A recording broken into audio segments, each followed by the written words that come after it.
Salut à toi, j'espère que tu vas bien, c'est Louis, bienvenue sur Cryptonation. Aujourd'hui, petit tutoriel sur Bittrex très rapidement, puisque j'ai fait un tutoriel sur Kraken. Donc Kraken, ça te permet, comme tu le sais, d'acheter des Bitcoins, des Ethereum, des Litecoin et d'autres crypto-monnaies avec des euros. Ça permet aussi d'échanger certaines cryptos entre elles. Bittrex, c'est différent, c'est une plateforme d'échange qui te permet uniquement d'échanger des crypto-monnaies entre elles. En cela se rapproche donc de Poloniex. Poloniex, c'est la plateforme avec le plus de volume, généralement, de manière historique, c'est la plateforme avec le plus de volume pour faire du trading de crypto-monnaies entre elles. Par contre, Poloniex a parfois eu quelques problèmes.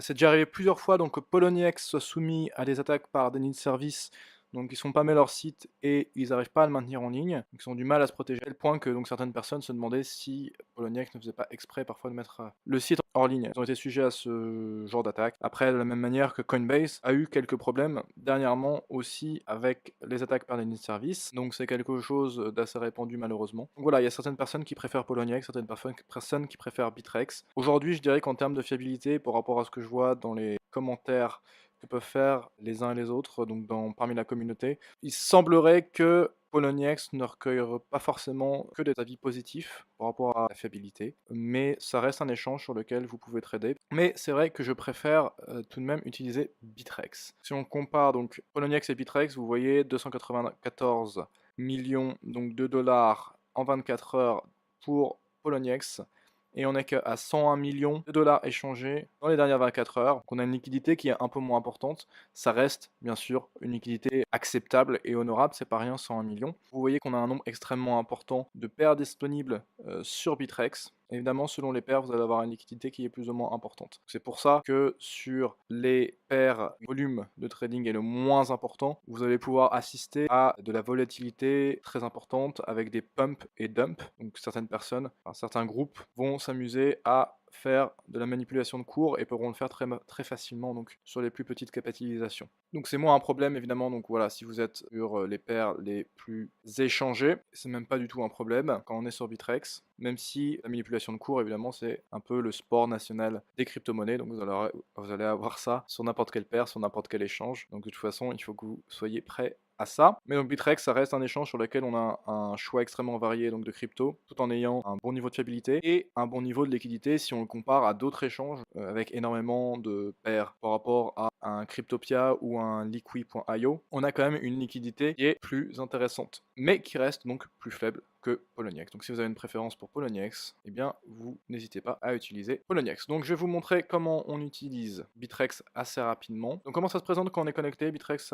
on arrive là-dessus. Vous avez les Bitcoin Markets, c'est les marchés dans lesquels vous allez pouvoir échanger des bitcoins contre les autres cryptos. Vous avez les marchés Ethereum dans lesquels vous allez pouvoir échanger vos Ethereum contre d'autres cryptos. Et vous avez quelques marchés USDT, il n'y en a pas beaucoup, comparé à Poloniex. Sur Poloniex, vous avez plus de marchés où vous pouvez échanger vos USDT. Donc les USDT, c'est, pour rappel, c'est les USD Tether. C'est un token sur une blockchain qui est en fait sur la blockchain Bitcoin, mais qui n'est pas du Bitcoin. Donc c'est sur la blockchain Bitcoin et c'est un token qui représente $1, qui est géré par Tether et qui est elle-même supportée par Bitfinex. En gros, c'est plus ou moins Bitfinex qui est derrière ça et qui donc assure que la valeur de un token USD, un USDT, est égal à un USD. Donc ça fait en fait un token qui a une valeur assez stable. On est entre 0,9 et 1,1 de manière générale USD. On tourne autour de 1 USD avec voilà, des variations qui existent mais qui restent néanmoins limitées. Donc ça vous permet de faire quoi? Ça vous permet de repasser sur une monnaie stable, sur Bittrex et sur Poloniex. C'est-à-dire que voilà,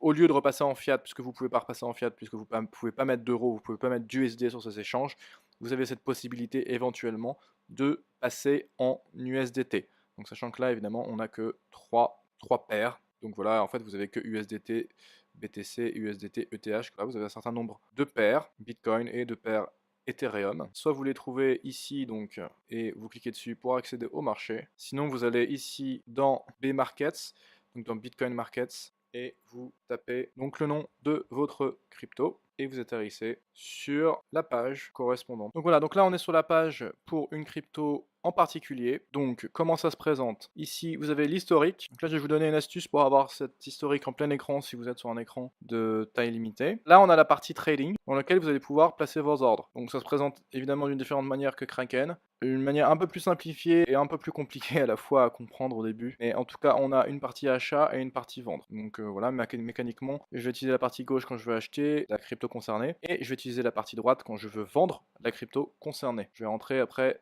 dans le détail de l'interface. Ici, vous avez le carnet d'ordre, donc vous avez les bids et vous avez les asks. Sachant qu'ici, c'est les ordres d'achat et ici, c'est les ordres de vente. Donc ici, c'est ce qui est proposé, ici, c'est ce qui est demandé, ask. Ici, c'est ce que les vendeurs exigent comme prix pour voilà, lâcher leur token d'une certaine manière. Et donc là, c'est les prix d'achat qui sont proposés. Donc voilà, à gauche achat, à droite vente, ça reprend un peu qu'il y a au-dessus. Donc vous avez ici, donc ce qui est pas mal voilà, sur Bittrex, vous pouvez directement, donc si vous avez un ordre ici, vous voulez acheter, vous allez utiliser ça, vous allez regarder ici donc les ordres de vente, et vous pouvez prendre directement cet ordre de vente ici, ça vous met voilà, un ordre d'achat directement. Donc en fait, vous pouvez directement choisir sur le carnet d'ordre l'ordre qui vous intéresse. Ok.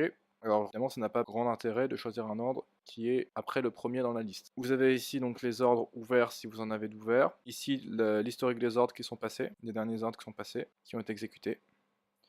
Et donc ici, votre historique d'ordre pour cette paire. Ok, donc revenons maintenant à la partie trading. Donc ici en haut, vous avez également donc la timeline, donc c'est l'historique, hein, je vous l'ai dit. Order book, ça, vous allez avoir une visualisation de la profondeur du marché. Donc vous allez avoir ici, hein, je vous l'ai dit, donc là ça représente les ordres de vente, comment ils sont répartis par rapport au prix. Et à gauche, ça va représenter les ordres d'achat, comment ils seront répartis. Ça vous permet de voir s'il y a des buy ou des sell wall. Donc ici on est dans l'achat. Ici par exemple vous voyez qu'il y a un mur d'achat, petit mur d'achat. Donc voilà, ça vous permet de voir comment ça représente l'offre et la demande. Donc ici vous avez les stats, dernier prix, prix d'achat, prix de vente, volume en Bitcoin dans les dernières 24 heures, le maximum dans les dernières 24 heures et le minimum dans les dernières 24 heures. Donc ok, revenons à notre partie trading maintenant. Comment on fait concrètement pour passer un ordre? Disons que je veux passer un ordre d'achat. Je peux utiliser le bouton max ici pour acheter le maximum que je peux par rapport au nombre de bitcoins que j'ai, en prenant en compte donc le prix qui est déterminé ici. Ok. Donc si vous voulez aller all-in sur une crypto, vous pouvez cliquez sur ce bouton. Je vous conseille pas d'aller all-in hein, sur n'importe quelle crypto, mais donc voilà, donc si vous achetez le maximum que vous pouvez cliquer sur le bouton max. Sinon ici vous indiquez donc le nombre d'unités que vous voulez de la crypto cible. Donc par exemple ici on shares. Ici on va déterminer le prix, okay, parce que vous passez un ordre d'achat, bid, donc on va donner un prix. Soit vous donnez le prix que vous voulez, ici vous l'écrivez, soit ici vous utilisez ce bouton et vous donnez, vous voulez soit le dernier prix auquel un ordre a été exécuté, soit vous voulez vous mettre au niveau du premier ordre qui figure dans le carnet d'ordre au niveau des achats. Donc vous allez prendre le prix qui se trouve ici. Donc vous allez simplement venir vous rajouter en fait en haut du carnet d'ordre. Et ici, en haut du carnet d'ordre, tant que personne évidemment ne met un ordre plus élevé que vous, ask, eh bien vous allez venir prendre l'ordre, vous allez prendre le prix qui se trouve ici, d'accord, le premier ordre de la partie vente du carnet d'ordre. Donc étant donné que là on est en achat, si vous mettez ask, il va venir prendre le prix ici. Donc d'ailleurs vous pouvez plus facilement, si vous voulez faire ça, vous cliquez directement ici. D'accord, vous confirmez et ça va vous faire votre achat exécuté normalement immédiatement puisque vous aurez pris un prix qui existe sur le carnet d'ordre. Donc c'est le même fonctionnement, le même principe qu'un ordre au marché. Sauf si évidemment entre le moment où vous cliquez et vous confirmez, l'ordre ici a disparu. L'ordre reste un ordre limite. Donc c'est marqué limit buy. Donc évidemment donc si cette ligne là du carnet d'ordre disparaît le temps que vous exécutiez votre ordre, eh bien votre ordre limite reste un ordre limite. C'est pas un ordre marché. Mais néanmoins ça se rapproche dans le sens où là vous allez prendre sur le carnet d'ordre un ordre qui existe déjà, donc vous êtes certain normalement que cet ordre sera exécuté puisque quelqu'un vous propose de vous le vendre à ce prix là et vous prenez ce prix sans négociation. Donc si vous voulez faire ça, donc vous pouvez faire ici ask, vous mettez le prix donc, qui est demandé et vous proposez d'acheter à ce prix là. Sinon vous passez directement, comme je vous l'ai dit, par ici le carnet d'ordre, vous prenez le premier prix dans la liste. Donc si vous avez envie de définir votre prix vous-même, qui soit un intermédiaire, vous pouvez le choisir ici. Time in force, ça veut dire combien de temps, la date de validité de votre ordre. Vous avez deux choix ici seulement. Vous pouvez dire que c'est bon indéfiniment, ou alors vous voulez une exécution immédiate ou l'annuler. Voilà, donc ça c'est plus Dans le cas où vous allez mettre un ordre, par exemple, un ordre ici, vous allez mettre le prix ask. Vous pouvez mettre immediate or cancel, si vous voulez que l'ordre soit exécuté immédiatement, ou soit annulé, sachant qu'ici vous avez mis un prix qui devrait pour vous être exécuté immédiatement. Et ici, donc dans le total, évidemment, on a le coût estimé. Dans le type d'ordre, ici, vous avez limit conditional. Donc conditional, c'est quoi? C'est un ordre stop. C'est un ordre limite qui est cumulé avec un ordre stop. Ça peut soit servir de stop loss, soit ça peut servir de take profit, pour faire un parallèle avec Kraken. Take profit, sur Kraken, c'est quand vous déclenchez un ordre de vente lorsque le prix est passé au-dessus ou est égal à un prix stop que vous avez défini. D'accord? Donc vous avez acheté par exemple des bitcoins ou des shares et vous dites que à partir d'un certain prix, vous déposez un ordre, soit vous vendez au marché, soit vous déposez un ordre limite sur le carnet d'ordre. Inversement, donc stop loss, ça veut dire que quand vous passez en dessous d'un certain prix, vous vendez au marché ou vous posez un ordre limite selon que vous avez choisi un stop loss ou un stop loss limite. Ici, vous faites vraiment comme vous voulez, on n'a pas d'ordre préétabli pour simplifier un peu les choses. Si vous voulez faire des ordres conditionnels, il va falloir que vous définissiez tout. C'est-à-dire qu'ici, donc soit vous mettez aucune condition, d'accord, très bien. Soit vous allez dire plus grand ou égal à, plus petit ou égal à. Donc ça c'est votre stop ici. Ici on peut pas mettre d'ordre marché, vous serez obligé de définir un prix qui soit cohérent avec ce qu'il y a en dessous. Donc c'est vrai que ça a plus de sens pour des ordres de vente. Là ça serait si je voulais fermer un short plutôt. Donc on va plutôt passer là-dessus parce que ça c'est la situation dans laquelle on va se trouver plus couramment. On va trouver dans cette situation plus couramment. Donc prenons l'ordre de prix. On va dire que j'ai déjà acheté. Là j'ai fait un ordre d'achat. Ok. Donc l'ordre d'achat, je l'ai fait à 0,0308. Maintenant, si je vais mettre un stop loss, je vais devoir le faire donc à la main et on va dire que je le mets. Donc là, je mets n'importe quoi, mais on va dire que je le mets à 0,028. Ok. Alors, je vais déclencher et cet ordre-là, du coup, je vais le déclencher.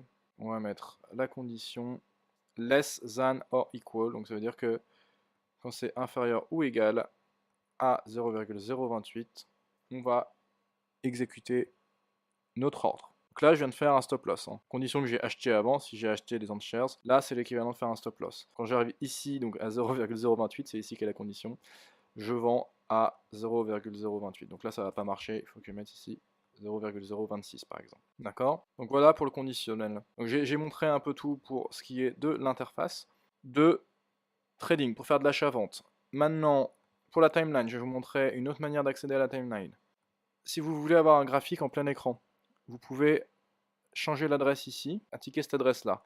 Je vais vous mettre un lien en description. Donc vous faites bittrex.com/market standard chart, market name égale, vous mettez le nom de votre market, donc avec la paire, par exemple BTC ANS. Ça vous permet d'avoir un graphique en plein écran. Comme toujours ici, vous pouvez sélectionner votre échelle temporelle. Ensuite ici, vous avez quelques outils qui peuvent être utiles en allant des lignes à Fibonacci. Voilà. Vous pouvez changer le type de charte ici. Ici, vous avez voilà, des choses qui peut-être vous intéressent. Vous avez des indicateurs. Maintenant, retournons sur Bittrex. Je vais vous montrer les fonctionnements wallet. Comment on fait pour déposer des bitcoins ou tout autre crypto. Ce que vous faites, c'est que vous tapez ici. Donc, vous tapez dans la barre de recherche la crypto-monnaie qui vous intéresse. Par exemple, moi ici, Ethereum. Et vous allez cliquer sur les boutons plus si vous voulez déposer ou moins si vous voulez retirer. Donc si vous voulez déposer des Ethereum, vous cliquez ici sur plus. Vous cliquez sur générer, une nouvelle adresse. Ensuite, elle apparaît ici. Vous allez pouvoir envoyer vos Ethereum, donc à partir de votre wallet ou de notre échange, à cette adresse. Ils vous préviennent de bien déposer des ETH et non pas des tokens. Et aussi vous invite à déposer des petits montants pour commencer. Si vous voulez retirer, vous donnez l'adresse, la quantité et vous envoyez. De ça, on travaille avec des cryptos, donc c'est plus simple qu'avec les échanges où il y a du fiat. Dans cette partie-là, donc c'est les retraits en attente, ici les dépôts en attente, et ensuite vous avez l'historique des retraits et l'historique des dépôts. Alors, dernière chose intéressante dans paramètres, vous allez donc pouvoir vous faire vérifier. Vous avez vérification basique, vérification de téléphone, vérification avancée. Je vous invite à mettre en place l'authentification à 2 facteurs. Donc pour ça, vous cliquez ici. Et ici, donc, ils vont vous donner les instructions pour mettre en place l'authentification à 2 facteurs avec Google Authenticator. Donc c'est une application que vous pouvez installer sur votre mobile, sur votre portable, donc faite par Google. Ils vont vous donner une clé secrète. Avec cette clé secrète, vous allez pouvoir paramétrer donc l'application Google Authenticator et ça va vous donner des codes que vous allez pouvoir rentrer ensuite. À chaque fois que vous allez vous connecter, qui vont protéger votre compte. Faites en sorte, voilà, de sauvegarder votre secret key, la clé secrète. Donc quand vous allez vous connecter ici dans cette partie pour la première fois, il va vous donner la clé secrète qui va permettre d'initialiser Google Authenticator. Écrivez cette clé secrète sur un papier ou voilà, faites quelque chose qui vous permette de sauvegarder cette clé secrète de manière à ce que vous pouvez vous en sortir dans le cas où par exemple vous perdez votre téléphone. Autrement, vous allez être embêté puisque vous n'aurez plus la clé secrète, vous ne pourrez plus vous identifier à votre compte Bittrex, vous serez obligé de passer par le support et vont devoir faire des vérifications de votre identité, ça peut être compliqué. Faites bien un backup, donc écrivez bien votre clé secrète quelque part, mais par contre, je vous en conseille quand même fortement de mettre en place l'authentification à 2 facteurs, surtout si vous laissez des fonds, quelques fonds sur l'échange, même si il faut toujours que vous évitiez d'en laisser trop, mais si vous en laissez en tout cas, faites bien l'authentification à 2 facteurs. Vous avez donc également ici quelque chose qui va vous intéresser si vous travaillez avec par exemple CoinIngy. Travaillez avec CoinIngy, utilisez les API keys qui se trouvent ici pour paramétrer CoinIngy ou toute autre plateforme trading ou autre que vous utilisez. Ok? Voilà, c'était un tuto pour vous permettre de démarrer assez simplement avec Bittrex. J'ai fait un peu le tour de toutes les fonctionnalités. C'est relativement simple, même si au début, c'est pas forcément l'ergonomie est pas forcément facile à appréhender. Une fois qu'on a pris l'habitude, c'est plutôt simple à utiliser. C'est moins complexe ou moins détaillé en tout cas que Kraken. Je te remercie d'avoir regardé cette vidéo. N'hésite pas à t'abonner si ce n'est pas encore le cas. Et à très bientôt pour d'autres vidéos.